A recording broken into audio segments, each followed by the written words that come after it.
Okay.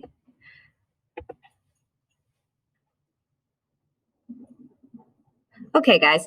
So our next writer is Joseph Conrad. Unlike Catherine Mansfield and some of the other writers in the unit, Joseph Conrad is actually pretty heavy on plot. He writes stories where people go to exotic locations. A lot of his fiction is a little bit action adventure. This story in particular has a romance that's exciting, an escape, a chase, and a tragic end. So if you're the kind of reader that really likes action in their stories, this story might be more to your taste than some of the other ones, like a dill pickle, for example. So Joseph Conrad is a writer of his time.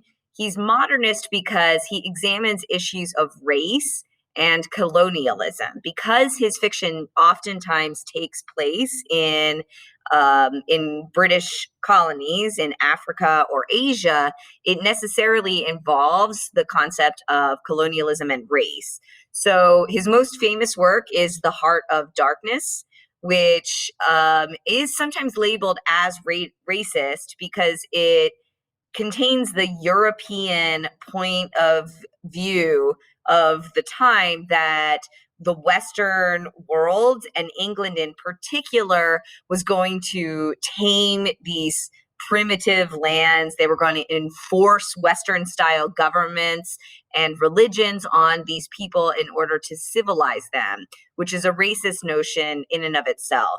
So sometimes Conrad can be considered controversial just because he touches on and deals with those topics. Your story, The Lagoon, takes place in Asia, and it involves the Malay people. It's not about colonialism per se, but we do have a character known as the White Man. He's unnamed. He travels a boat into a lagoon that is inhabited by only two people.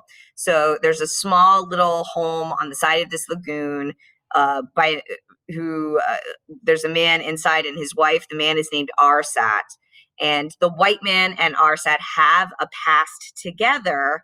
And even though they respect each other, and even though they know each other from many years, they are not equals as far as the White Man is concerned.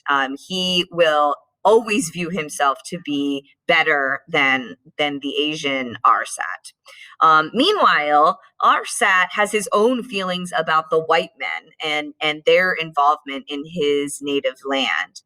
Arsat actually tells the story. This is what's known as a frame tale. It is a story within a story. So the White Man will sail into the lagoon, and Arsat will exit his home, and then Arsat will launch into a flashback of his own story. And that's where the action is. So the White Man's purpose in the story is really just to listen to Arsat. And it's up to you to decide why the White Man is even there. Why do we need the White Man at all in the story if he only just listens to Arsat's flashback? Okay, so we will now move on and read The Lagoon. Please follow along in your study guide and write down answers as we go.